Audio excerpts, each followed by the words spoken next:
Selamat sore sahabat kebenaran dimanapun Anda berada yang sudah tune in dan join bersama kami kembali minggu ini. Seperti biasa kami akan bertemu kembali dalam acara kami yaitu Belilah Kebenaran dan Jangan Menjualnya. Baik, seperti biasa kami kembali 60 menit ke depan akan membahas topik-topik penting dalam dunia kekristenan.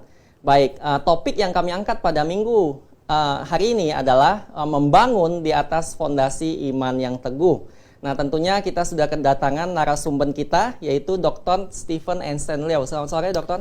Selamat sore kepada Evan dan juga kepada semua pemirsa Belilah Kebenaran dan Jangan Menjualnya. Baik. Sehat ya, Dok ya? Puji Tuhan. Baik. Baik, kami akan membahas topik ini, memulai membahasnya. Namun sebelum saya memberikan kesempatan pada narasumber kita untuk membawa kita masuk ke dalam topik, saya akan ingatkan kembali kepada sahabat-sahabat kebenaran semuanya. Untuk apabila Anda mempunyai pertanyaan, silakan langsung klik saja di kolom komentar seperti biasa.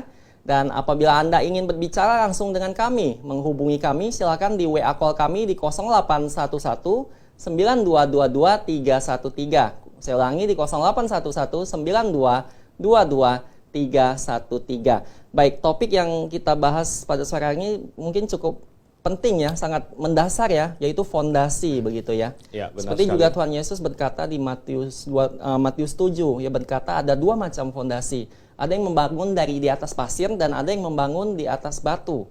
Begitu ya. Nah, kita akan bersama-sama menyimak penjelasan dari narasumber kita mengenai bagaimana kita seharusnya membangun fondasi iman kita di atas dasar yang bagaimana yang paling baik begitu. Baik, akhirnya saya akan berikan kesempatan pada narasumber kita untuk membawa kita ke dalam topik kita pada sore hari ini. Silakan, Dokter. Ya, baik. Dan terima kasih kepada Saudara Evan. Dan sekali lagi saya ucapkan selamat sore kepada semuanya. Membangun di atas fondasi iman ya. Jadi banyak orang Kristen bertanya-tanya bagaimana caranya mereka bisa bertumbuh lebih lagi. Ya. Saya tidak tahu para pendengar sekalian sudah berapa lama menjadi orang percaya. Mungkin ada yang baru menjadi percaya belum lama, mungkin ada yang sudah beberapa tahun, ada yang mungkin sudah puluhan tahun. Nah, pertanyaannya adalah apakah kita sudah bertumbuh? Sudahkah kita membangun dengan benar di atas fondasi yang benar? Ya. Dan hari ini saya ingin mengajak kita melihat apa kata Alkitab mengenai hal ini. Ada beberapa poin yang penting yang perlu kita bahas. Pertama saja kita buka dulu Alkitab kita bersama di dalam surat Efesus. Dan Efesus pasalnya yang kedua, ayat yang ke-19 sampai dengan ayat yang ke-22. Baik. Ya, silakan tolong dibaca. Ya. Efesus 2 ayat 19 sampai 22. Demikian firman Tuhan. Demikianlah kamu bukan lagi orang asing dan pendatang, melainkan kawan sewarga dari orang-orang kudus dan anggota-anggota keluarga Allah yang dibangun di atas dasar para rasul dan para nabi dengan Kristus Yesus sebagai batu penjuru. Di dalam Dia tumbuh seluruh bangunan terapi dan susun menjadi bait Allah yang kudus di dalam Tuhan. Di dalam Dia kamu juga turut dibangunkan menjadi tempat kediaman Allah di dalam Roh. Baik, jadi ayat ini sangat jelas sekali. Ya. Di ayat 19 kita tahu bahwa ayat ini ditujukan kepada orang-orang yang bukan di luar dari keselamatan, bukan di luar dari kewargaan sorga sebenarnya, tapi ditujukan pada orang-orang yang sudah diselamatkan. Dan di ayat 21 menggambarkan bagaimana orang-orang yang sudah diselamatkan ini bertumbuh, ya, bertumbuh. Nah, bertumbuh, tapi yang penting yang ingin saya garis bawahi adalah di ayat 20. Ya. Di mana supaya bisa bertumbuh itu harus dibangun di atas fondasi yang benar terlebih dahulu, begitu. Ya. Seperti suatu bangunan, kalau fondasinya salah, maka hasilnya akan kacau. Mungkin pemirsa atau sahabat kebenaran sekalian, salah satu yang landmark terkenal di dunia ini disebut Menara Pisa. Menara Pisa yang Leaning Tower of Pisa. Jadi menara Pisa yang agak miring. Dan kalau Anda baca sejarahnya, waktu itu menara itu didirikan dengan fondasi yang tidak cukup, tidak memadai di atas tanah yang juga tidak keras. Sehingga akhirnya ya hasilnya seperti itu. Walaupun memang menjadi objek wisata, tetapi secara fungsional menara itu tidak melakukan fungsinya dengan sebaik-baiknya. Ya. Nah, oleh karena itu di ayat yang ke-20 dikatakan, dibangun di atas dasar para rasul dan para nabi dengan Kristus Yesus sebagai batu penjuru. Ya. Nah, saya ingin menekankan beberapa hal. Nomor satu, supaya Anda bisa bertumbuh, nomor satu yang paling penting adalah batu penjurunya dulu, yaitu Yesus Kristus. Jadi, intinya saya ingin mengingatkan, Anda harus sudah berada di dalam Yesus Kristus. Ya. Kalau Anda belum berada di dalam Yesus Kristus, maka saya tidak peduli apakah Anda sudah berapa lama menjadi orang Kristen, statusnya di KTP kah, di surat baptis kah, sudah berapa lama Anda menjadi anggota gereja, sudah berapa lama Anda ada dalam paduan suara, dalam kemajelisan, dalam apa segala macam. Itu semua tidak penting. Tuhan tidak akan tanya itu. Bukan Anda berada di gereja, di organisasi, di antara guru sekolah minggu, di paduan suara, bukan. Tapi apakah Anda ada di dalam Kristus? Nah, di dalam Kristus berbeda dengan berada di dalam gereja, begitu. Banyak orang hari ini berada dalam gereja, namun tidak ada di dalam Kristus. Ya. Nah, kita harus berada di dalam Kristus. Coba kita buka satu ayat lagi di dalam 1 Korintus. 1 Korintus pasalnya yang ketiga. 1 Korintus pasal yang ketiga, ayat yang ke-11. 11 ya. Ya, boleh dibacakan? Baik, 1 Korintus 3 ayat 11, demikian firman Tuhan. Karena tidak ada seorang pun yang dapat meletakkan dasar lain daripada dasar yang telah diletakkan, yaitu Yesus Kristus. Baik, jadi tidak ada dasar lain yang bisa selain daripada Yesus Kristus. Jadi sekali lagi keselamatan adalah dasar. Kalau Anda belum diselamatkan, Anda belum berada di dalam Yesus Kristus, maka Anda tidak usah bicara dan kita tidak bisa berdiskusi mengenai bertumbuh. Ya. Karena Anda belum lahir bahkan, kalau kita ibaratkan bayi begitu kan. Oleh karena itu Tuhan Yesus berkata kepada Nikodemus, kecuali kamu dilahirkan kembali, katanya, kamu tidak akan bisa melihat kerajaan Allah. Betul. Padahal Nikodemus sudah memiliki keanggotaan cukup banyak. Dia anggota Israel, dia orang Israel. Dia bukan saja anggota Israel, dia anggota Farisi, begitu kan. Kemudian dia adalah seorang anggota dari mungkin punya kartu anggota kerabian begitu ya kalau waktu itu. Jadi dia sudah menjadi anggota dari begitu banyak hal, namun dia belum dilahirkan kembali begitu. Nah, pertanyaannya yang harus dijawab oleh setiap orang yang sedang menonton ini adalah apakah Anda sudah berada di dalam Yesus Kristus? Ya. Mungkin Anda bertanya, bagaimana caranya saya bisa berada dalam Yesus Kristus? Coba kita lihat di dalam Filipi pasalnya yang ketiga. Ya. Dan Filipi pasal 3 ini sedikit saya beri latar belakang dari ayat 4. Paulus bilang sebenarnya kalau mau ngomong soal hal-hal lahiriah yang tadi kita sebutkan, keanggotaan dalam berbagai hal, Paulus bilang aku lengkap ya, aku orang Yahudi, aku disunat dan sebagainya. Namun ayat 8 dan ayat 9 boleh dibacakan? Ayat 8, 9, malahan segala sesuatu kuanggap rugi karena pengenalan akan Kristus Yesus Tuhanku lebih mulia daripada semuanya. Oleh karena dialah aku telah melepaskan semuanya itu dan menganggapnya sampah supaya aku memperoleh Kristus. 9, dan berada dalam dia bukan dengan kebenaranku sendiri karena mentaati hukum Taurat, melainkan dengan kebenaran karena kepercayaan kepada Kristus, yaitu kebenaran yang Allah anugerahkan berdasarkan kepercayaan. Filipi 3 ayat 9 ini adalah ayat yang sangat indah, sangat jelas bagaimana seseorang bisa berada di dalam Yesus Kristus. Kalau Anda ingin masuk ke suatu klub misalnya, biasanya ada syaratnya. Kadang-kadang Anda harus membayar uang, Betul. kadang-kadang entah ada syarat umur lah, syarat jenis kelamin lah, segala macam lah. Tetapi bagaimana bisa berada di dalam Yesus Kristus? Banyak orang salah berpikir, dia bisa berada dalam Yesus karena Yesus ini kan kudus, Yesus ini kan Allah, maka dia pun harus sudah kudus dulu. Dia pun harus sudah sempurna dulu. Dia pun sudah harus mampu melakukan ya perintah-perintah Tuhan dan diuji. Wah, seperti ada tes gitu kan? Betul. Diuji, berhasil masuk, nah saya masuk dalam Kristus. Salah, saudara yang kasih Tuhan. Salah, karena kalau begitu caranya tidak ada satu orang pun di dunia ini yang mampu. Sekali lagi, tidak ada satu orang manusia di bumi ini yang mampu untuk melakukan hukum. Orang-orang yang terhebat sudah mencobanya. Abraham, Musa, apakah kita lebih hebat dari mereka? Daud, apakah kita lebih hebat dari mereka? Salomo, dan mereka gagal dan gagal dan gagal. Dan karena memang jalan untuk berada di dalam Kristus bukan sesuai dengan Filipi 3 ayat 9, bukan dengan kebenaranku sendiri karena mentaati hukum Taurat, melainkan dengan kebenaran karena kepercayaan kepada Kristus. Yaitu kebenaran yang Allah anugerahkan berdasarkan kepercayaan.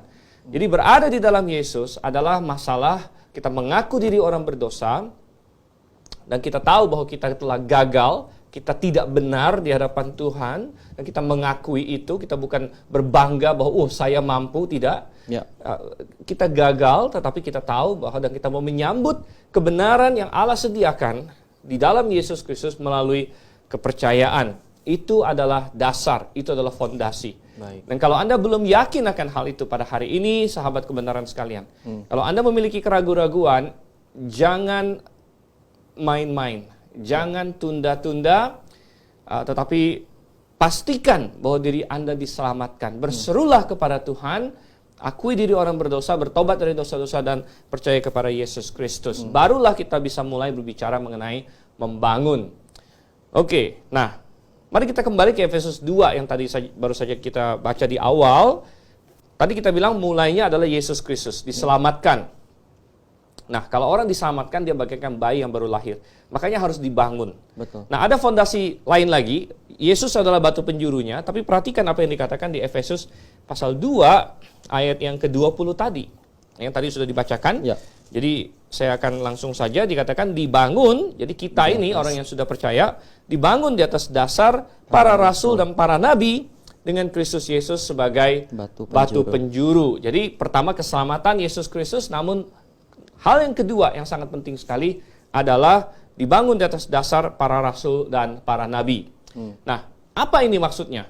Apa ini para rasul dan para nabi? Ya. Saudara, para rasul kita tahu. Siapa itu rasul? Ya, kita ada baca di Alkitab.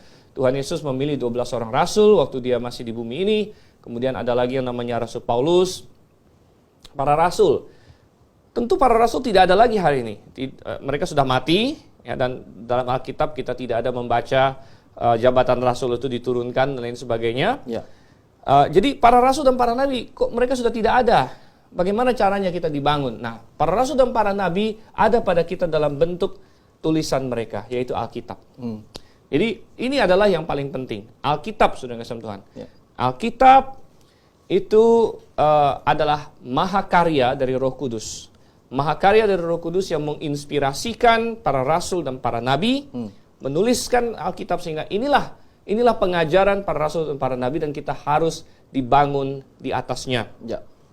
Dan ini berarti, saudara yang kasih Tuhan, bahwa Alkitab ini fondasi. Pengajaran rasul, pengajaran nabi adalah fondasi. Ya. Dan itu juga konsisten dengan apa yang sudah sering dijabarkan di acara ini, Belilah Kebenaran Jangan Menjualnya, mungkin di sesi-sesi yang lalu segala macam, di mana kita selalu mengajarkan bahwa karena Alkitab ini fondasi, pengajaran Rasul Nabi fondasi, maka tidak mungkin ditambah-tambah terus. Ya. Tidak mungkin ditambah-tambah terus.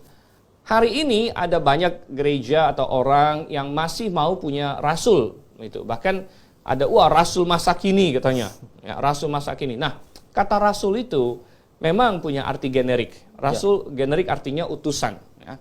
Dan dalam pengertian itu, boleh-boleh saja misalnya utusan Indonesia, ya, bisa disebut rasul Indonesia. Ya, itu. Utusan gereja, ya rasul gereja. Namun, yang dimaksud dengan rasul dan nabi di Efesus 2:20, ini bukan utusan sembarang utusan. Ini adalah rasul Yesus Kristus. Yaitu rasul-rasul yang dipilih oleh Yesus Kristus untuk menjadi saksi mata. Ya. Jadi, waktu itu, kita masih ingat, Yudas Iskariot, ya, dia bunuh diri, dia mengkhianati Tuhan, dan mereka mau mencari gantinya. Lalu ada syaratnya, saudara. Anda baca di Kisah Rasul pasal 1. Syarat untuk menjadi seorang rasul adalah dia menjadi saksi mata dari kebangkitan Yesus Kristus. Itu tujuan utama dari rasul. Ya. Oleh karena itu, hari ini tidak mungkin lagi ada rasul dalam pengertian yang seperti itu. Dalam pengertian yang seperti Rasul Paulus atau Rasul Petrus. Tidak mungkin. Jadi saksi mata ya Pak. Ya, karena tidak ada lagi ya. Betul. Dan oleh karena itu, saudara Tuhan, kita percaya kanon tertutup. Ya. Fondasi gitu. Nah, hari ini banyak orang pengen punya rasul tambahan tadi. Bahkan ada yang mengklaim, rasul inilah, rasul itulah. Ya. Ada pendeta mengklaim, dia ini rasul masa kini, lain sebagainya. nonsense. Betul. Karena rasul dan nabi itu fondasi. Sama dengan nabi. Sama dengan nabi ya. Banyak orang hari ini mengklaim bahwa dia nabi, ya, dia punya karunia profetik segala macam. Bahkan saya ada ini melihat ada yang buka sekolah nabi lah segala macam hari ini. Betul sekali. Tapi saudara yang kasih Tuhan, tidak, itu fondasi ya. Fondasi. Kalau Anda melihat suatu bangunan, dasarnya fondasi. Kemudian dari di atas fondasi itu dia dibangun. Mungkin ada lantai 1, lantai 2, lantai 3. Nggak mungkin sudah sampai lantai berapa belas, lalu fondasinya dipasang lagi gitu. Itu nggak masuk akal gitu. Kalau kita sekarang di abad 21, kalau kita ibaratkan kekristenan itu tiap abadnya kayak seperti satu lantai begitu ya, satu bangunan. Ya. Abad pertama ketika masih ada rasul dan nabi itu fondasi. Lantai pertama. Nah, itu fondasinya. Ya. Kemudian abad selanjutnya itu kayak lantai 1. Abad selanjutnya lagi lantai 2. Sekarang sudah abad 21 berarti sudah lantai ke-20. Ya. Masa di lantai 20 lalu ada fondasi lagi? Nggak mungkin gitu ya. Jadi fondasi dibangun di atas dasar di sini ya. Dasar, kata dasar di sini sama dengan kata fondasi. Fondasi atau dasar para rasul dan para nabi. Dan itu berarti bahwa kita punya firman Tuhan. Dan ini adalah sesuatu yang kita harus dibangun di atas firman Tuhan. Ya. Ini adalah kunci untuk sukses bertumbuh. Kalau Anda adalah orang Kristen dan Anda tidak berada di dalam firman Tuhan, Anda tidak mau membaca firman Tuhan, Anda malas mempelajarinya, Ya. Anda akan disesatkan. Gitu. Anda hanya mengandalkan misalnya si A, orang yang sangat, ya katakanlah dia punya kemampuan bicara hebat, dia sangat berkarisma, Ya. dia sangat memukau, wah ngomongnya hebat segala macam. Anda mengandalkan itu, Anda akan disesatkan. Ya. Tetapi kita harus kembali ke Alkitab. Dan kita harus menyelidiki. Di dalam Kisah Rasul dikatakan orang-orang Yahudi di Berea lebih baik, ya, mereka baik hati karena mereka mau menyelidiki tiap hari. Apakah sesuai dengan kitab suci atau tidak apa yang mereka dengarkan itu. Jadi sangat penting sekali bagi kita untuk berada di dalam firman Tuhan. Begitu. Dan kita bisa, kalau kita sudah diselamatkan, kita bisa mempelajari firman Tuhan. Ya. Coba kita buka di dalam 1 Yohanes pasal 2. Ya. Kita lihat misalnya ayat 27. Ya. Boleh silakan dibacakan. Baik. 1 Yohanes pasal 2 ayat 27, demikian firman Tuhan. Sebab di dalam diri kamu tetap ada pengurapan yang telah kamu terima daripadanya. Karena itu tidak perlu kamu diajar oleh orang lain. Tetapi sebagaimana pengurapannya mengajar kamu tentang segala sesuatu, dan pengajarannya itu benar, tidak dusta, dan sebagaimana ia dahulu telah mengajar kamu, demikianlah hendaknya kamu tetap tinggal di dalam dia. Baik, jadi kunci untuk bisa memahami firman Tuhan adalah sudah diselamatkan tadi. Karena orang yang sudah diselamatkan, dia punya pengurapan Roh Kudus. Karena setiap orang yang diselamatkan, dia sudah dimeteraikan oleh Roh Kudus, berarti dia sudah diurapi oleh Roh Kudus. Oleh karena itu sangat heran sekali kalau hari ini masih ada orang yang cari pengurapan sana-sini. Ya. Dan ada gereja yang menawarkan itu. Ya mungkin semacam marketing atau apa begitu ya. Wah, kamu datang diurapin dan sebagainya. Padahal Alkitab tadi 1 Yohanes 2 berkata kita sudah memiliki pengurapan, itu pengurapan Roh Kudus. Ya. Nah, Roh Kudus di dalam hati kita itulah yang akan memampukan kita untuk memahami firman Tuhan. Sehingga orang yang sudah percaya bisa paham firman Tuhan. Kita tidak menganut suatu konsep bahwa orang awam nggak bisa ngerti firman Tuhan misalnya. Ya. Hanya suatu kelompok khusus, kelompok elit, kelompok spesial yang bisa memahami firman Tuhan.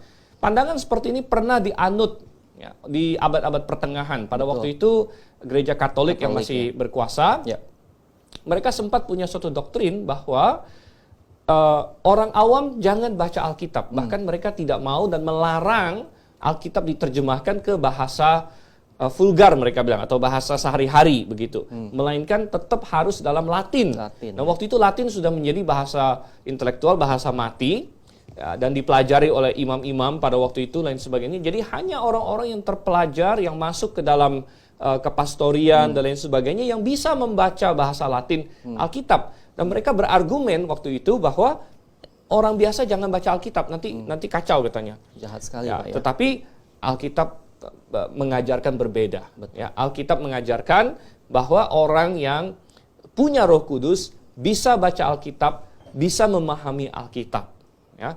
Hanya saja tadi itu fondasinya harus jelas, dia sudah diselamatkan, Ya. kemudian dibangun di atas Alkitab dan jangan ditambah-tambah begitu.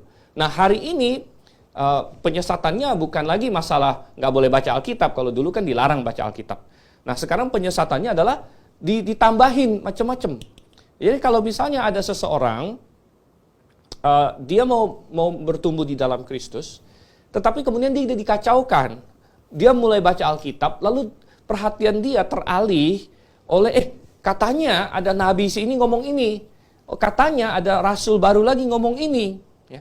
Katanya ada siapa lagi ngomong begini, dan dia akhirnya tidak fokus kepada Alkitab, melainkan dia teralihkan perhatiannya kepada si A, si B, si C yang ngomong segala macam lain ini. Betul. Maka dia tidak akan bertumbuh, maka dia akan makin mundur, ya. bahkan akan makin dikacaukan dan makin disesatkan. Betul. Ya, karena ya fondasi sudah jelas, jangan ditambah-tambah lagi begitu. Betul. Nah, selain itu, ya untuk memahami Alkitab, ya kita perlu membaca Alkitab apa adanya, apa adanya, gitu ya. Karena kita percaya bahwa Firman Tuhan ini diberikan dengan tujuan supaya manusia bisa paham. Dia bukan ditulis pakai bahasa rahasia kok, begitu. Baik. Ini bahasa waktu itu ditulis pakai bahasa Ibrani dan Yunani dan sudah diterjemahkan ke bahasa kita, bahasa Indonesia dengan bahasa yang bisa dimengerti. Betul. Begitu. Nah, coba saya ajak kita buka di 2 Timotius pasal 2 ayatnya yang kelima. Pasal 2 ayat kelima 15 ya. maksudnya. 15 ya. 15 Ya. 2 Timotius pasal 2 ayat 15 demikian firman Tuhan, usahakanlah supaya engkau layak di hadapan Allah sebagai seorang pekerja yang tidak usah malu, yang berterus terang memberitakan perkataan kebenaran itu. Baik. Dalam bahasa Indonesia terjemahannya lumayan, tapi sebenarnya agak sedikit tidak literal sekali ya. Ya. Dikatakan di sini, usahakanlah supaya engkau layak di hadapan Allah sebagai seorang pekerja yang tidak usah malu, yang berterus terang memberitakan perkataan kebenaran itu. Di dalam King James Version saya bacakan, study to show thyself approved unto God, a workman that needeth not to be ashamed, rightly dividing the word of truth. Rightly dividing. Jadi kata yang dipakai di sini adalah ortotomo, artinya memotong dengan lurus. Memotong dengan lurus firman Tuhan. Loh, kok firman Tuhan dipotong dengan lurus? Maksudnya apa? Kenapa Paulus memakai istilah ortotomo, memotong dengan lurus? Kita harus ingat bahwa Paulus punya pekerjaan sampingan. Ya. Dia pembuat tenda. Betul. Kalau dia membuat tenda, dia harus banyak memotong. Memotong kain, memotong materi lah ya. Betul. Bayangkan kalau misalnya dia potong kainnya nggak bener gitu. Ya mungkin yang mesen bisa marah loh, kok tenda saya ini ada lubang di sini misalnya, atau tenda saya begini. Dia harus potong dengan lurus. Nah, dia terapkan hal yang sama dengan firman Tuhan. Artinya, seorang harus mampu membeda-bedakan, ya, memotong firman Tuhan, maksudnya membeda-bedakan masa-masa di dalam firman Tuhan. Ini yang sangat penting sekali. Ini yang kita sebut sebagai dispensasionalisme. Artinya, kalau kita baca Alkitab apa adanya, kita akan menemukan bahwa di masa-masa tertentu Tuhan punya aturan tertentu bagi manusia. Itu namanya dispensasi. Kata dispensasi berasal dari bahasa Yunani oikonomia. Oikonomia artinya semacam kepengurusan. Ya, jadi Tuhan itu tuan rumah, kita ini pelayan. Dan Tuhan tempatkan kita manusia sebagai pelayannya di dunia ini, dan kita punya tanggung jawab begitu. Nah, tanggung jawabnya beda-beda di zaman yang beda-beda. Nah, itu kita baca dalam Alkitab. Misalnya di Taman Eden, tanggung jawabnya beda dengan sekarang, yang sudah pasti, gitu ya. Di Taman Eden tanggung jawabnya jangan makan buah. Dan aturan mainnya juga beda. Aturan main misalnya masalah makanan. Di Taman Eden Tuhan bilang kamu boleh makan semua buah. Tidak boleh makan binatang, ya jelas belum ada yang mati kan. Nggak boleh makan binatang. Cuma boleh makan buah. Jadi aturannya beda, pokoknya kepengurusannya beda. Setelah manusia jatuh dalam dosa, oke, Tuhan ubah lagi. Tuhan kasih aturan yang baru, Tuhan kasih kepengurusan yang baru, begitu.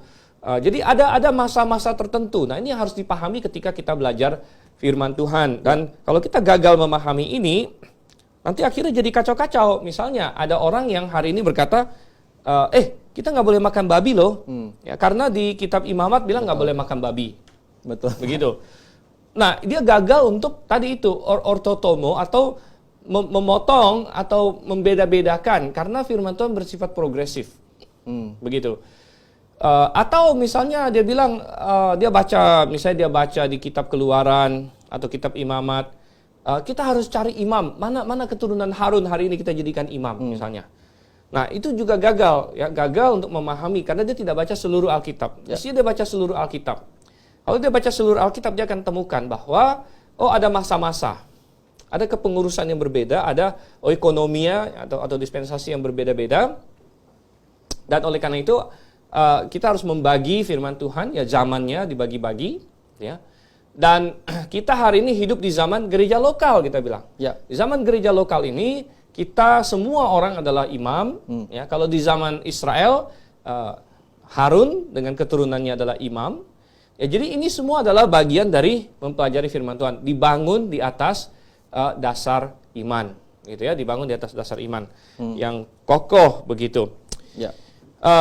Coba kita kembali lagi ke Efesus. Ya. Tadi kita sudah lihat ayatnya yang ke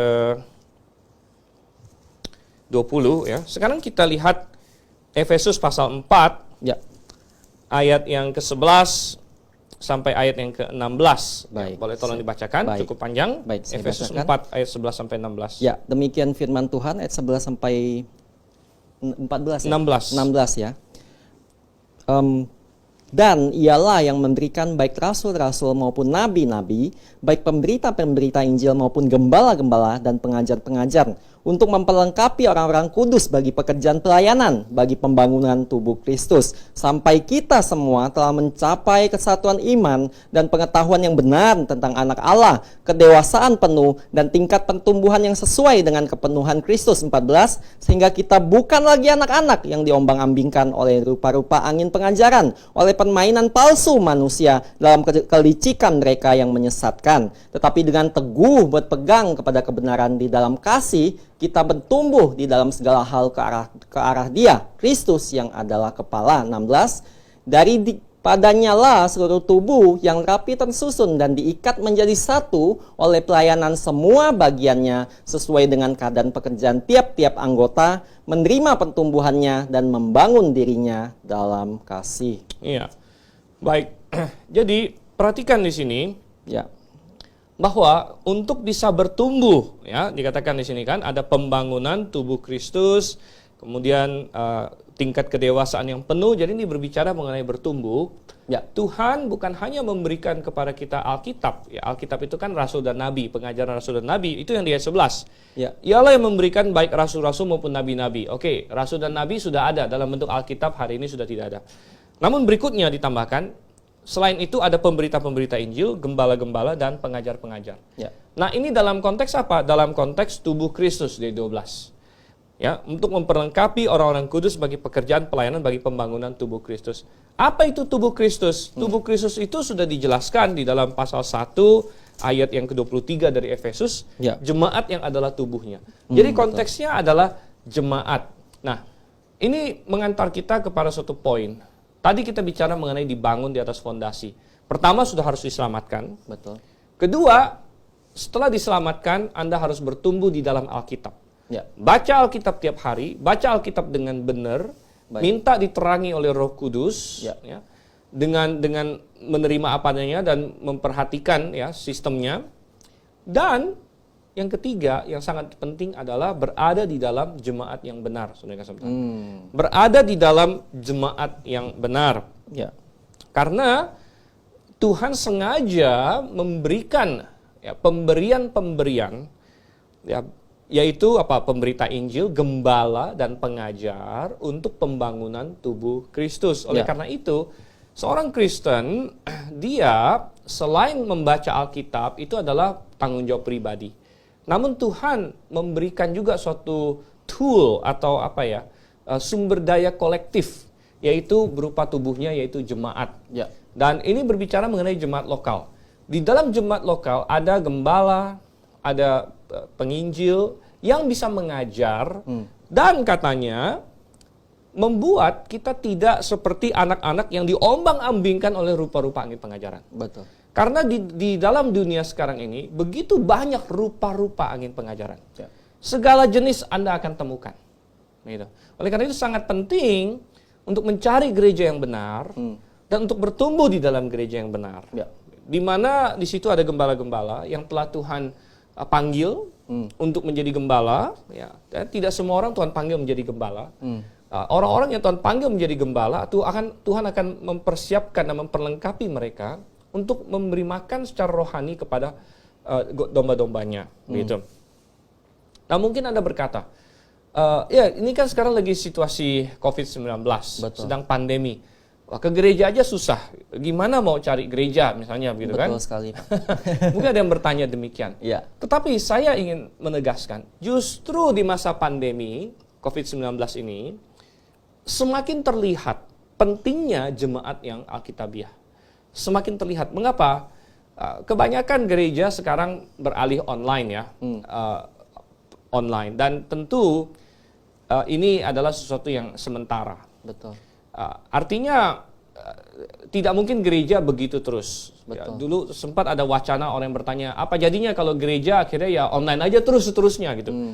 Ya kita bilang tidak mungkin ya, karena jemaat itu harus ada berkumpul. Oleh karena itu ini adalah situasi sementara. Ya.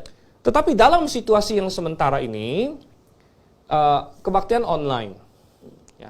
Dan banyak orang online segala macam. Tetapi dengan kebaktian online dan orang mulai cari ya, mendengar khotbah-khotbah online, maka terbuka juga kemungkinan orang terpapar kepada segala sesuatu yang ada di online begitu. Ya. Dan segala sesuatu yang ada di online ini itu kayak rimba. Ya. Pengajarannya itu dari A sampai Z. Betul. Ya.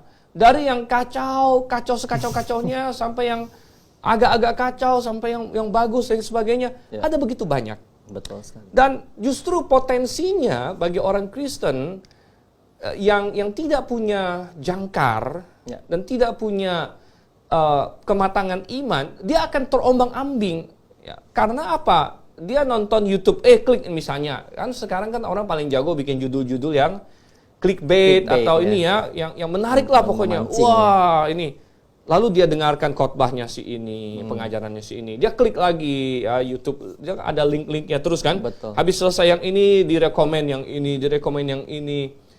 Dan seorang Kristen yang tidak punya dasar fondasi yang teguh, dia bisa menjadi sangat kebingungan karena gado-gado begitu.